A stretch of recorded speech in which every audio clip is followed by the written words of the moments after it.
You're listening to the Night Demon Network. Go to nightdemon.net/subscriber to unlock more exclusive content.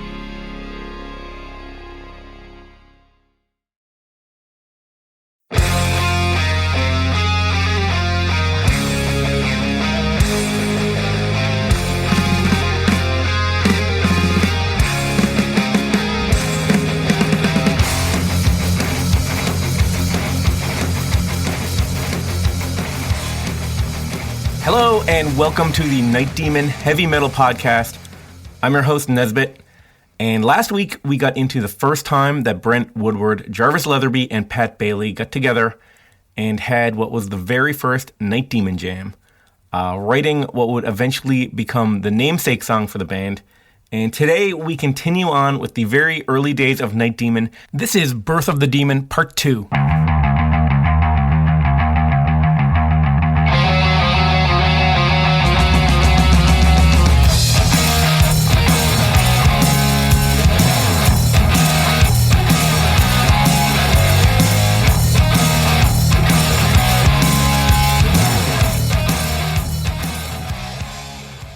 So, to recap, we have these three guys sharing a love of classic new wave of British heavy metal. They get together for a jam, they cover a Diamond Head song, and there's immediate chemistry. The ideas, they start flowing, they come up with the song Night Demon, and even at this point, the band realizes they want to do an EP, like record an EP to document this project, and along with that comes a few pretty cool concepts surrounding the band that would last on even to today. One being the name Jarvis Leatherby. So when we started writing more songs and we actually had the idea to kind of be a little bit more of a band, still not really, we had an idea that we wanted to make an EP.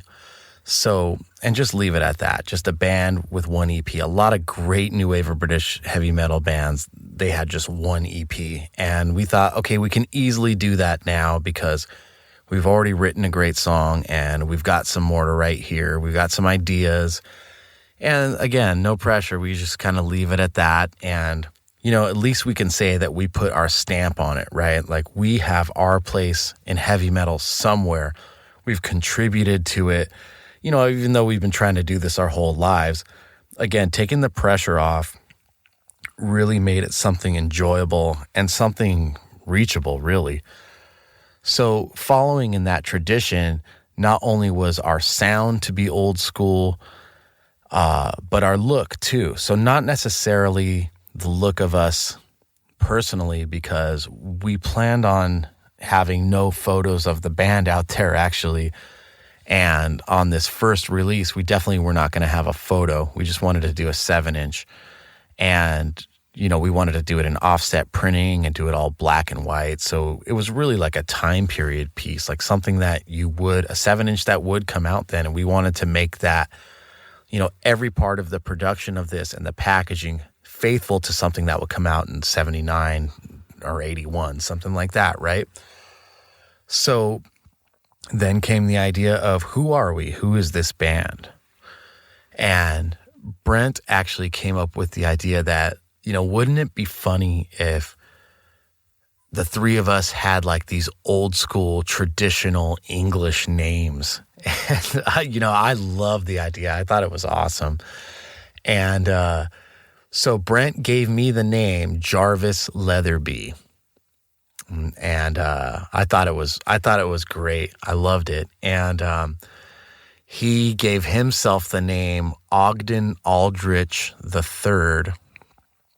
And I can't remember what Pat's name was supposed to be, but I think I gave him the name Thud, just as the drummer, Thud, right? Kind of like for the band Samson, Bruce Dickinson's band before Iron Maiden, they were known for their drummer, who was called Thunderstick, and he wore like a bondage gimp mask, and so, but I just thought I took loose inspiration from that, and it would be like, what if, our drummer had a cool name like that, and like we were kind of known for the drummer Thud kind of thing.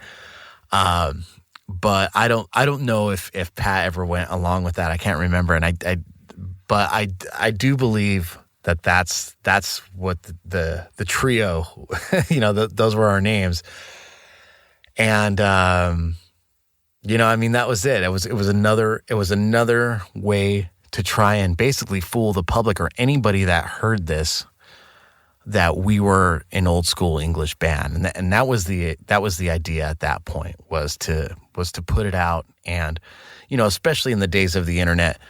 And again, talking about judging a book by its cover, this is just a classic story of what happens all the time.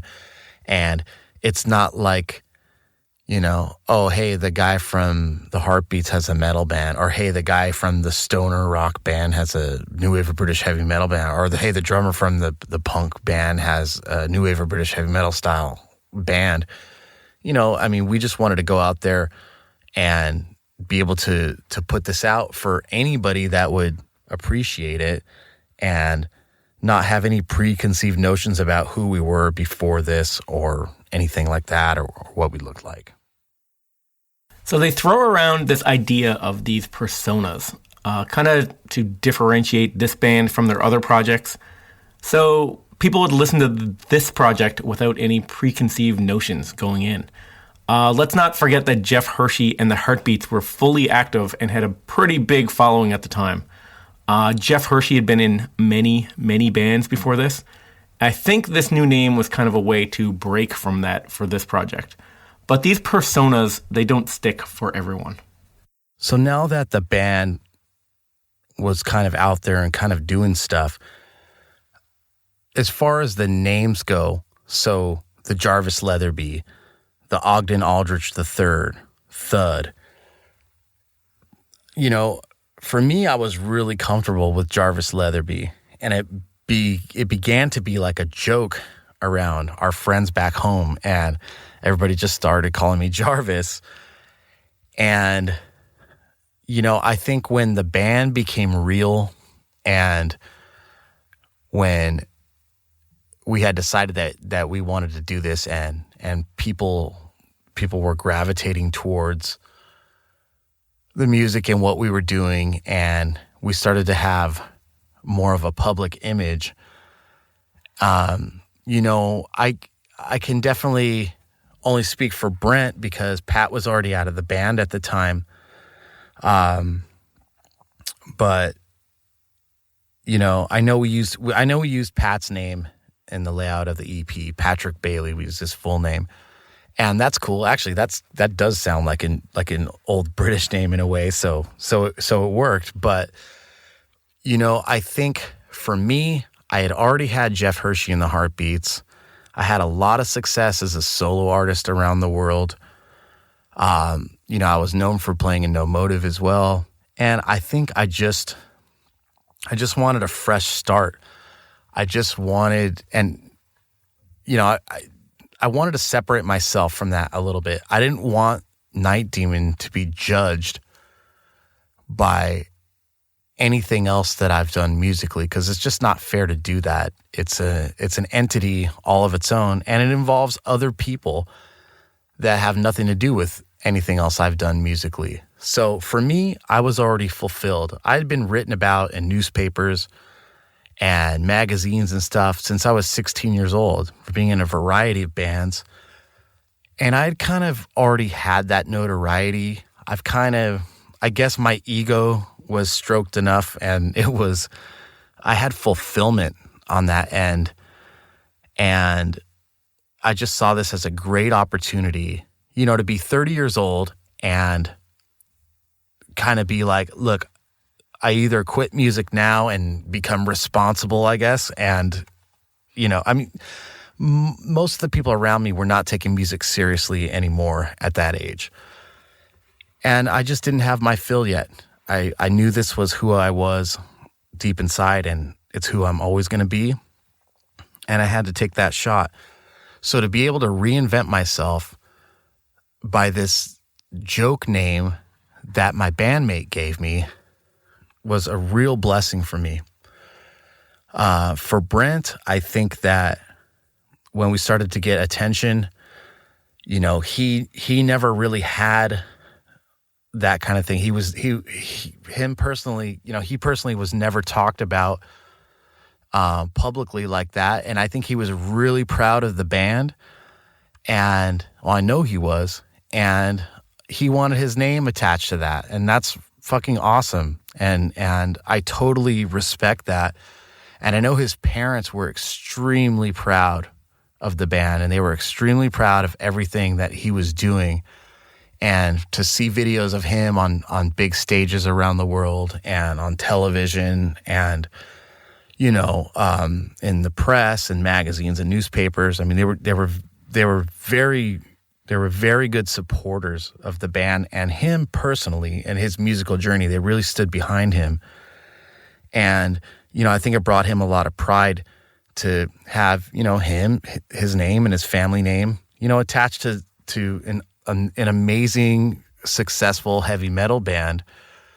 And I respect the fuck out of that. And for me, it was just, again, it's not that I wasn't proud of it. I was more proud of this than anything I've ever done in my life. But at the same time, I didn't want to run it into the ground before it had legs. I wanted this thing to get off the ground without somebody linking it to my past or to something else that I was currently doing musically that had nothing to do with it, and prejudging it for something that it's not. So at that point, Jarvis Leatherby just took on a life of its own. I mean, it's still me. It's still me. And if you ask anybody that knows me, you know, I've been a metalhead since I was a kid. This was a unique opportunity for me to be born again and go back to that age. I was a teenager again. I still feel like one to this day. And I was able to leave my life behind and start anew with my real passion in heavy metal. It was about a couple years later when John Criar was in the band. I remember he specifically, but he and Brent were really just kind of, I mean, not pressuring me in a bad way, but they were really encouraging me to step out as Jarvis Leatherby and, you know, have a Facebook profile and all this stuff. And, you know, I denied it for a while. I kind of liked, you know, like in the Pixies, Frank Black, you know, his real name is Charles Thompson. But, you know, he goes by Frank Black. It's known. And funny for him, like he if you call him Frank, he won't answer. Like he only answers to the name Charles. But, you know, I mean, for me, Jarvis, it is who I am, and it did become my name. And, you know, I've signed record contracts under that name. I've signed legal documents under that name.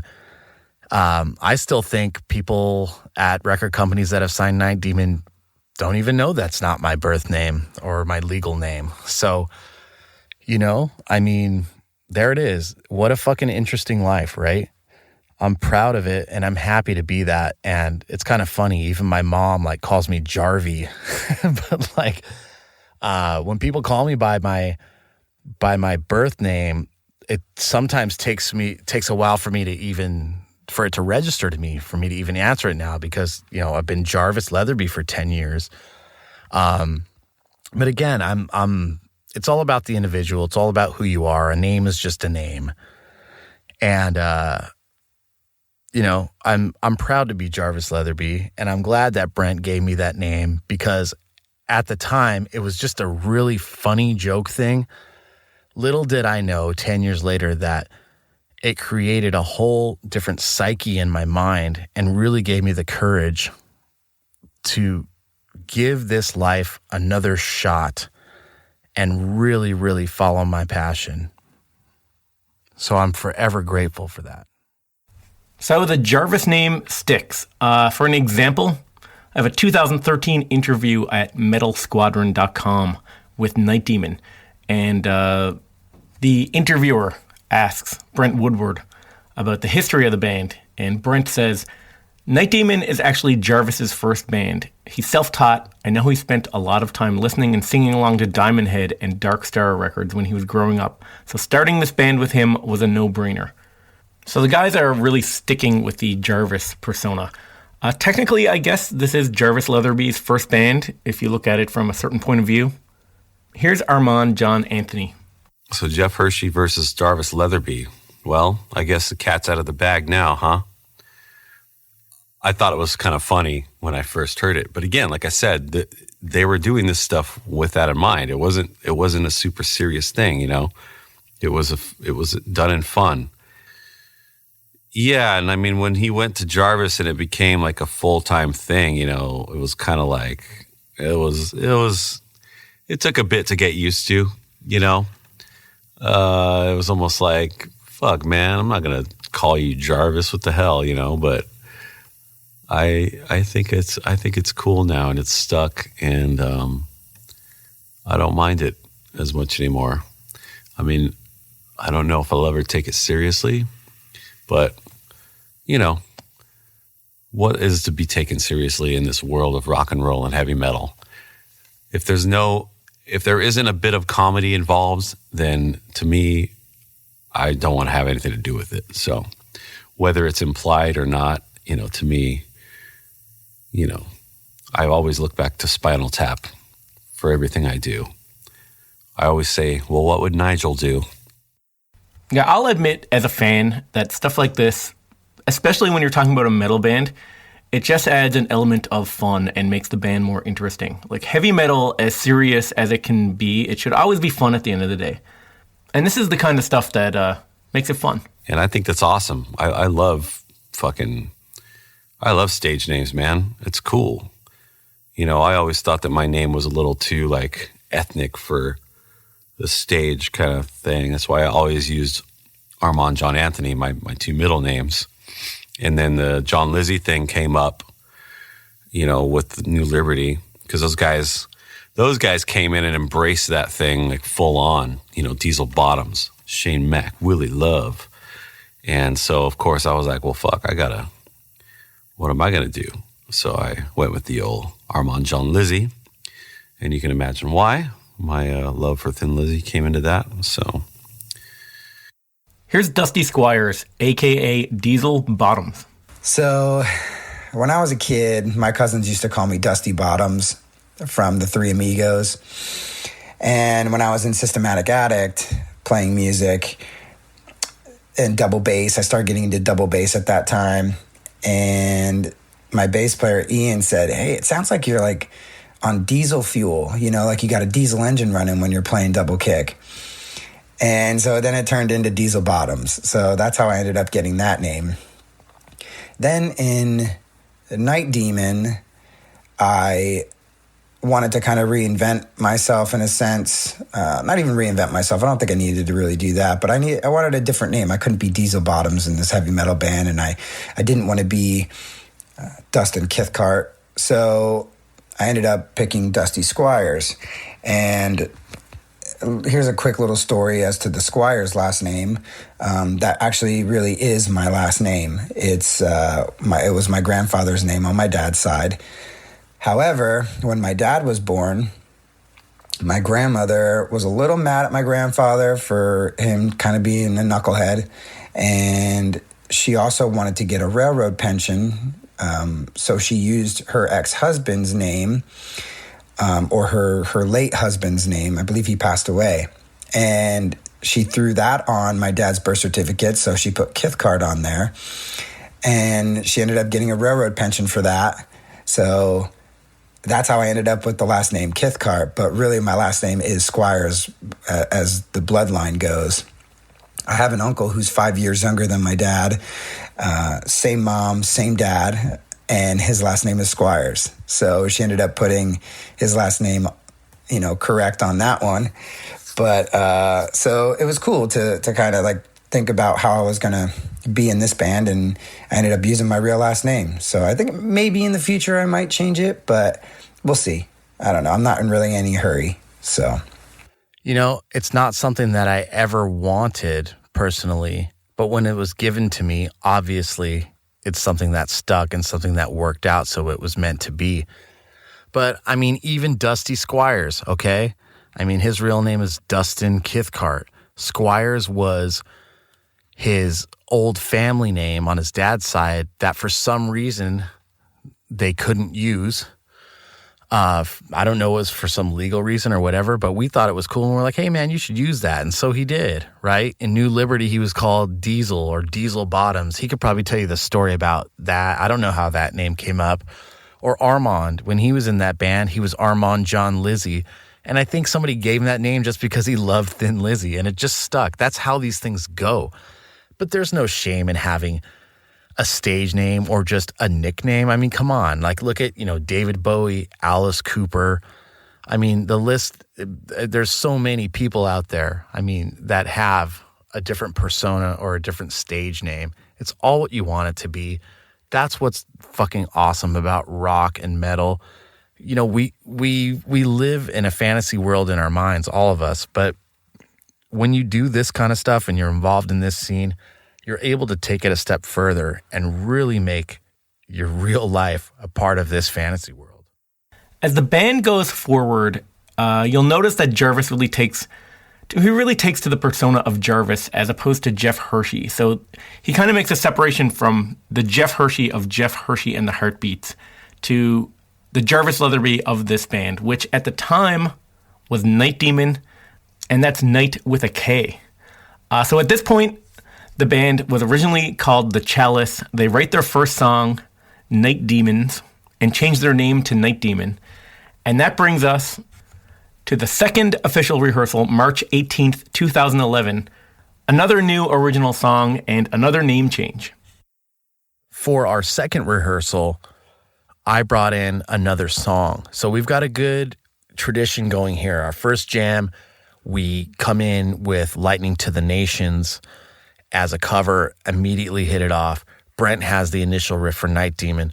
Our first official rehearsal, we come in and write the song Night Demon. I go home and write the lyrics. Our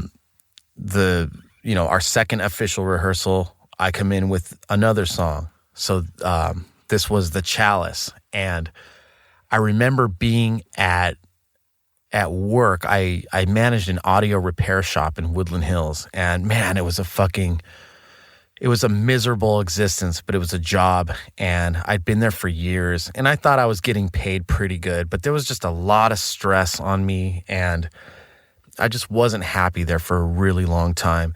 And but Night Demon created this new spark in my life, and so on my lunch breaks, I would just grab a guitar and an amp because the cool thing is we had all that stuff there because it was a place that fixed this stuff. And instead of going out to eat like I did every day, I would just sit in there and jam and play guitar and write heavy metal songs. So I wrote The Chalice pretty much in one sitting from front to back. I wrote all the riffs and brought that in. And I didn't have any lyrics yet except for Drink from the Chalice, the Unholy Grail. I remember I did have those lyrics, and I brought it in and showed the guys. And in our second official rehearsal, we had our second song. So pretty good tradition going. And at that point, we had decided to change the band name back to The Chalice. So now the band was once again called The Chalice. We had Lightning to the Nations as a cover song. We had the song Night Demons, and we had The Chalice. So I went home, wrote lyrics to that, and did a quick overdub on the live recording that we did and made a demo for that song.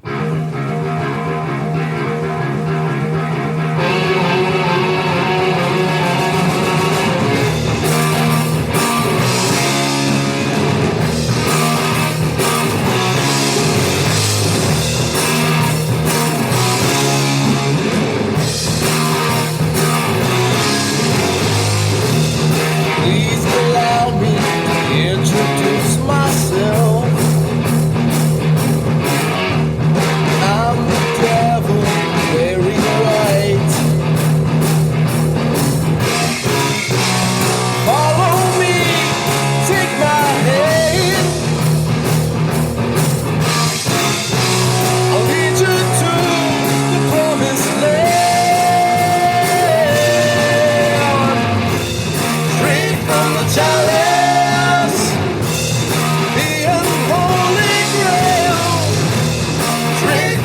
chalice. I'll give you everlasting life. So the band name goes back to the Chalice again. And after that first rough jam, we have 2 rehearsals and 2 new original songs. The lyrics for the Chalice are pretty straightforward.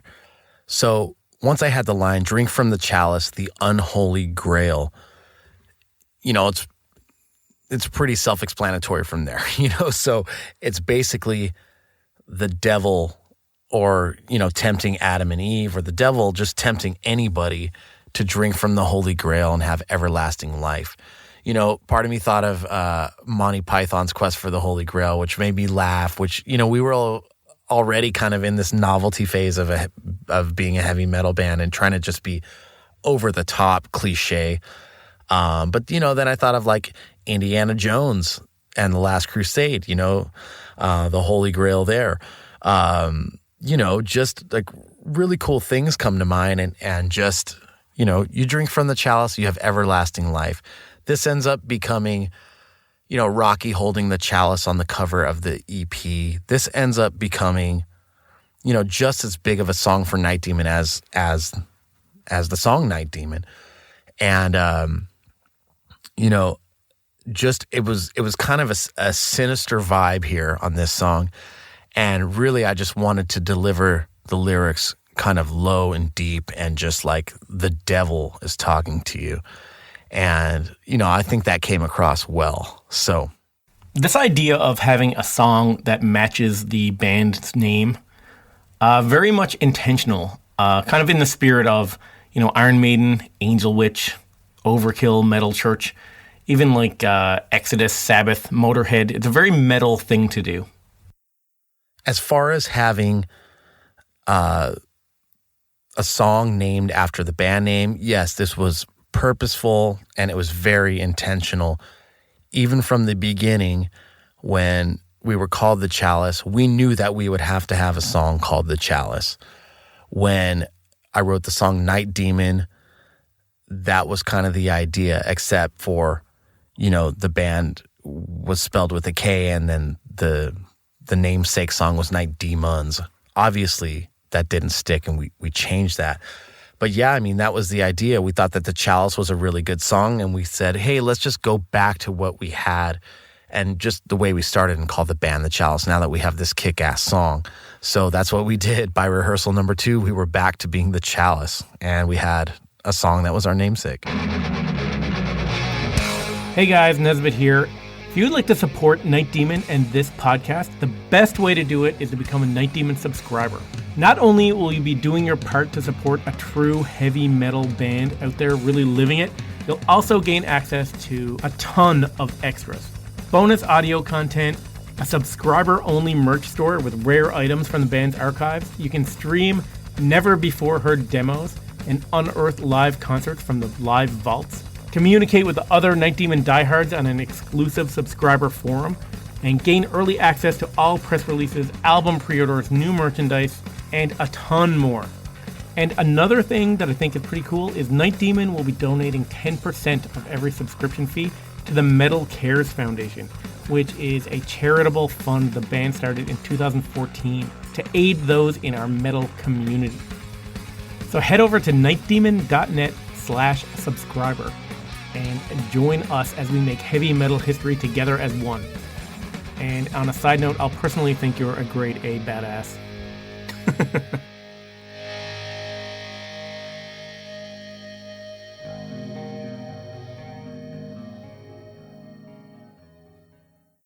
So Friday, April 8th, 2011 is the Night Demon's 3rd rehearsal. So we get another jam, another song, and you guessed it, another band name. So coming up to our 3rd official rehearsal, again, we had the Lightning to the Nations cover, which was awesome. We had Night Demon on the first official rehearsal that we wrote, then the Chalice. So it's like coming in hot, right? We've got to keep the streak going. What's the next song? So again, on my lunch breaks at my fucking shitty job, I came up with Ancient Evil, and it was great. It was another thing that I think I might have written the whole song in one sitting. I would always write the music before the lyrics. I think, actually, I wrote this entire song musically, and brought it into the rehearsal room, and there we go. We just hit it off. Brent and Pat played it really well, and that song came together quite easily. It was a lot of fun to do. I remember the tempo being a bit slower, but again, we were just I just written it, and we were learning it and kind of feeling our way around it.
But that was another awesome song. And so again, we loved the song so much.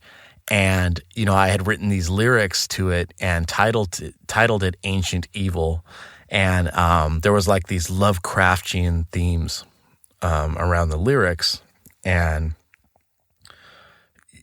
I, following the suit that we have, every rehearsal we come in with a new song, and we named the band after the song. So the band was now called Ancient Evil. So we went from the Chalice to Night Demon with a K, back to the Chalice. Now we were Ancient Evil. And we were actually pretty serious about this at this point. So serious of the fact that we had a good friend of ours, Ray Cowell, who was the singer of the death metal band Crevice and the band In Coma. He was like a pretty well-known graffiti artist, and we asked him to make some artwork for Ancient Evil, and we actually have that. That's never been unveiled, but it's pretty cool. It's like this kind of like, it's almost like a satanic Viking. It's almost like a Viking helmet, but with like Satan horns and these skulls on it. It looks really cool. And then our friend Eric Kudla also did one for us, Ancient Evil, with like kind of this old English writing and like a pentagram. But yeah, so we were pretty serious about being Ancient Evil, and I think that had kind of, we felt really good. We thought that name was way cooler than the previous ones. So that we really thought that one was going to stick at that point. So we had some artwork, and here we go. We're starting to become more of a band in a very, very short amount of time. But, when we're this prolific and, every time we get together, we're striking gold with a new song and we're feeling great. We just wanted to keep that momentum really going. And I'll mention, as always, you can listen to these full demos and view this Ancient Evil art in the subscribers section of nightdemon.net. I think this Ancient Evil art would have made an awesome shirt. It's like a horned helmet with these demons' faces in it. It's very cool. I think my favorite track out of those first four has always been Ancient Evil. I like the lyrical content, it's like, and just the chuggy kind of riff thing was always cool. So 2 days later, on Sunday, April 10th, 2011, the fourth official rehearsal, another jam, and yet another song, this time Ritual. So rehearsal number 4, what do? We come in with another banger, right? We've got to keep this going. So that was the song Ritual. Brent came in and had the initial riff, much similar to Night Demon. He had this riff.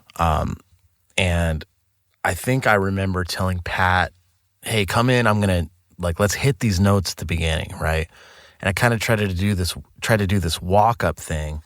And I kind of wanted it a more shuffly kind of walking bass line that came into it, much like I think Diamond Head's Helpless, kind of in the bridge it walks up. But I wanted to have that happening at the beginning. But that was just a great riff, and it kind of brought up the tempo a bit. We needed a kind of faster song like that. And then again, doing what I was doing at the time, I mean, I pretty much simplified the verse part so I could sing over it, and then kind of did this walk up with the bass again in the pre-chorus, and did this, the whoa whoa parts, kind of like, that's definitely my Misfits influence coming in there.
Just another kick-ass song, and I remember Brent and I working together on the chorus.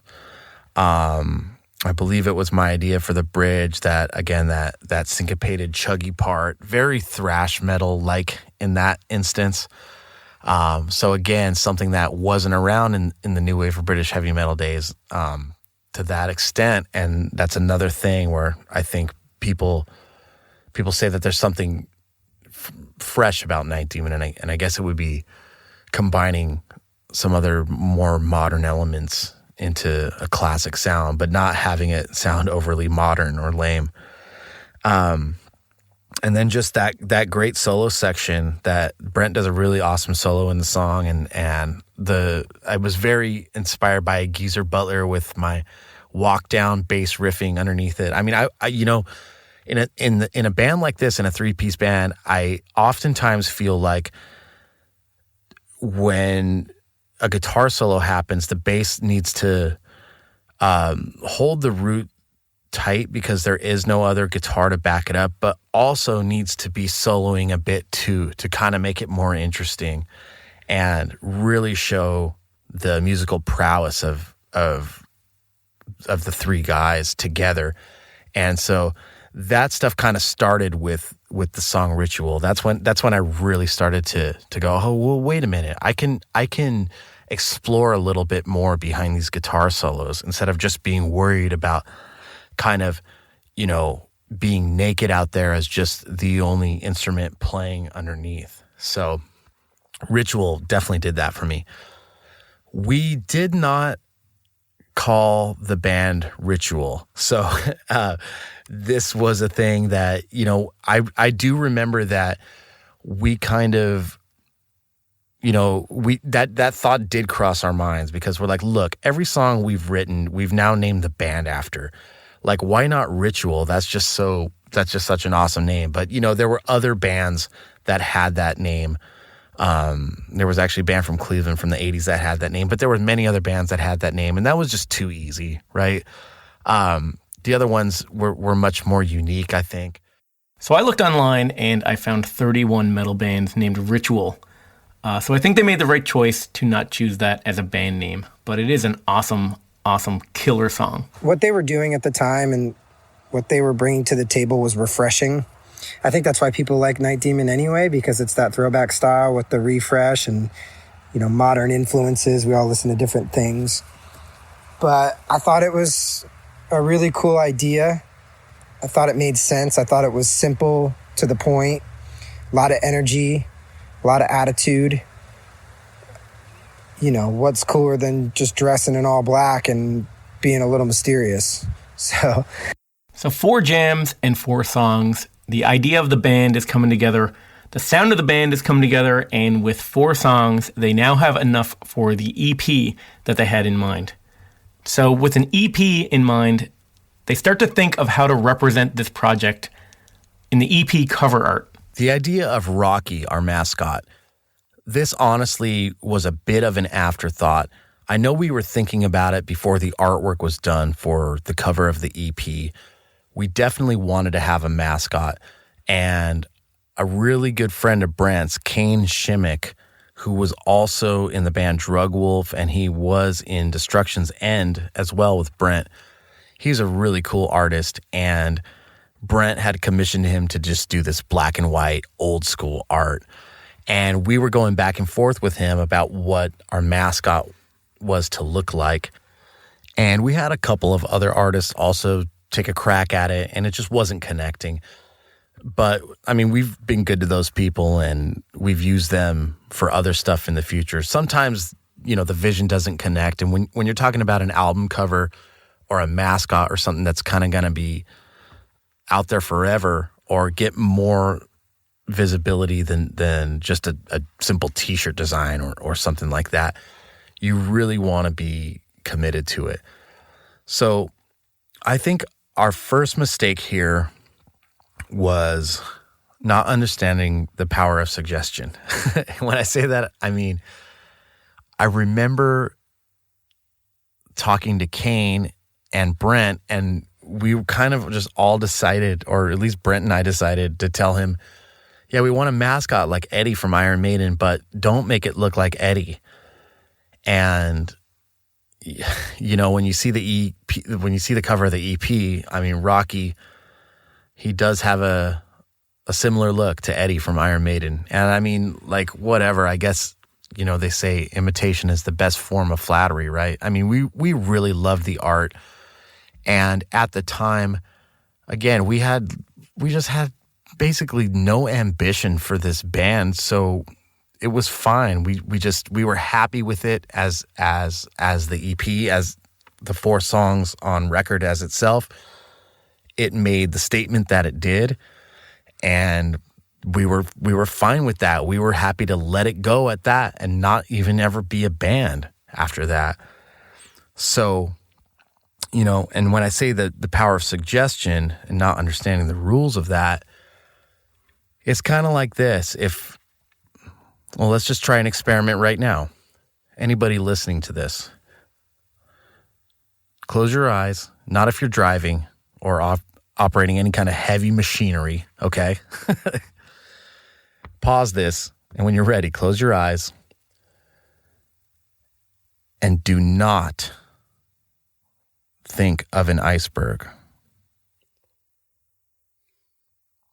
Okay, open your eyes. What did you think about? A fucking iceberg, right? Exactly my point. So with us saying, don't make it look like Eddie from Iron Maiden, that's what he was hearing.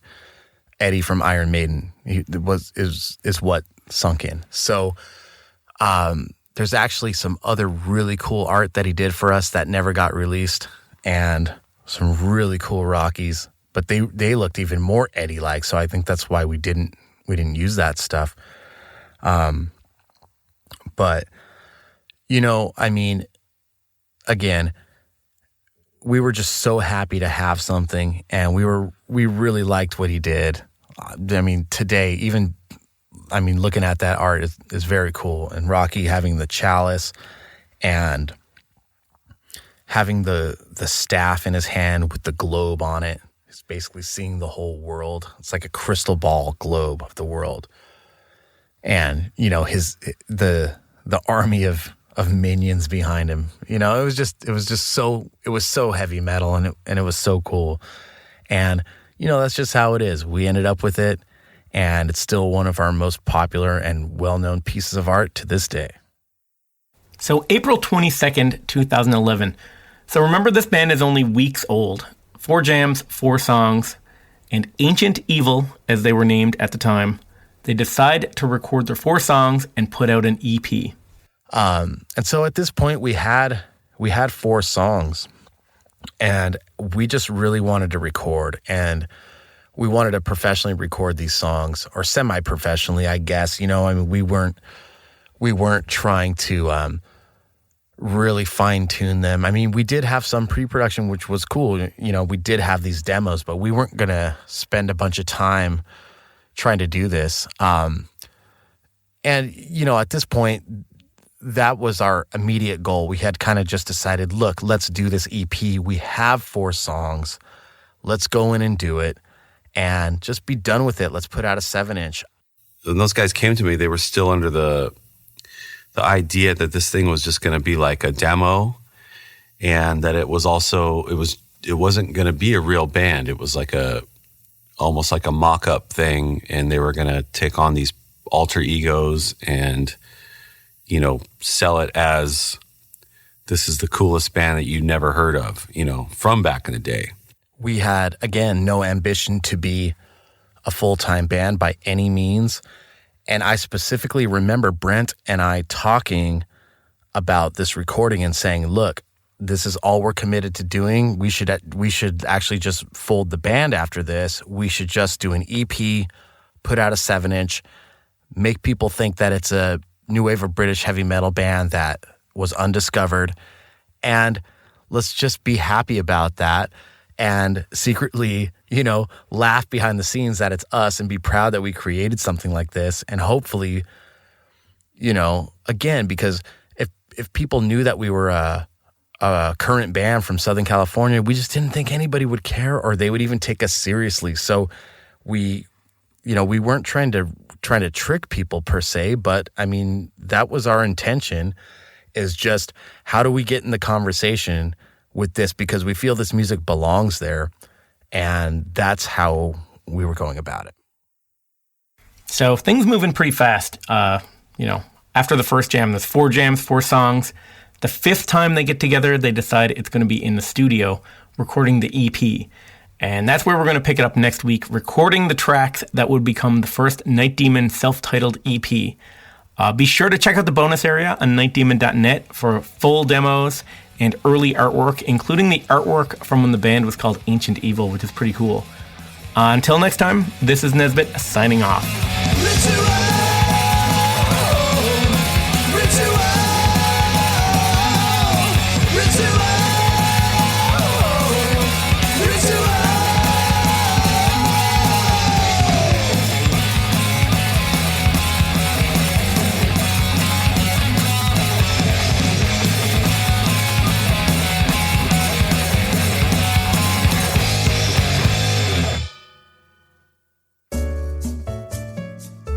Thanks for listening to the Night Demon Heavy Metal Podcast.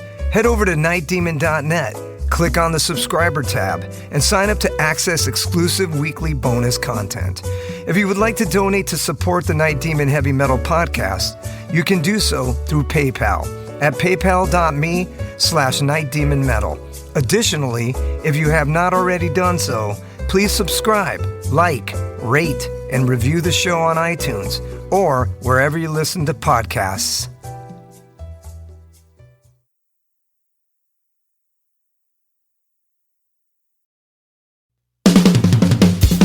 All hail, Night Demon Heavy Metal Podcast listeners. This is Dusty Squires chiming in to tell you about my brand new signature sticks from the London Drumstick Company. I've dreamt of having my very own drumsticks ever since I was a wee lad, and LDC made that a possibility for me. Founded in 2016 in London, England, the birthplace of heavy metal, the London Drumstick Company has trailblazed a path through the music industry and taken the drummer world by storm. When I met them for the first time, they knew their product was going to withstand the beatings of a Night Demon show. They took the time to work with me on getting everything just right. The balance and weight of my sticks are the same no matter what, and the durability is bar none the best I've ever had. I know my sticks will last through the set night after night. I'm truly honored to work with a company that caters to their players the way LDC does. Their innovation and attention to detail is what separates them from the rest of the stick makers out there. Their custom stick sleeves are unbelievable and really make the entire presentation complete. Wait until you see the design they came up with for me. It blew my mind and was a surprise to say the least. They have all kinds of amazing swag, including hoodies, t-shirts, drummer shorts, drum keys, stick bags, towels, face masks, practice pads, and much, much more. Even if you're not a drummer, you can be a part of Demon history and order my brand new signature sticks direct from their website. How cool is that?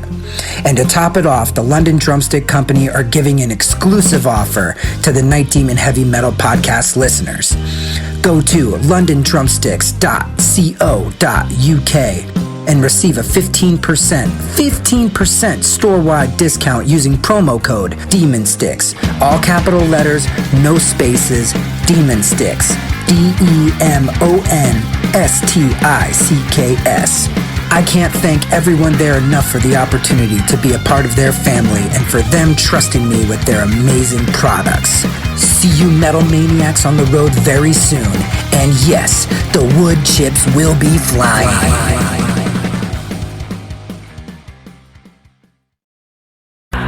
Greetings, boils and ghouls. This is your comrade, the Crypt Keeper here, reporting dead from the sanctuary of the strange. Tonight's macabre myth is a fright-filled feature, one overflowing with monsters, madness, and magic.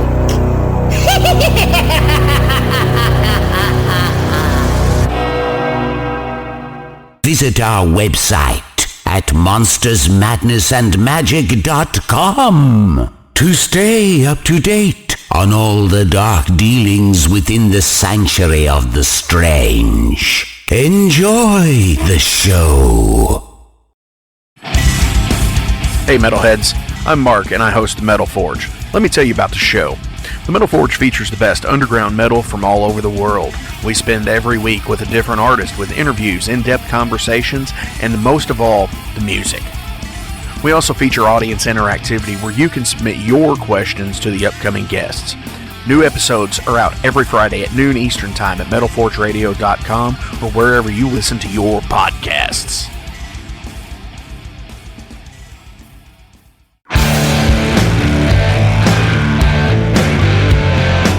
Want to know what's going on in the world of music? Then tune in to the Nothing Shocking podcast, a non-genre based, all-ages friendly rock and roll program. Join us weekly for interviews with all your favorite rock stars from the mainstream to the underground. You can find us at nothingshocking.libsyn.com or anywhere you download podcasts.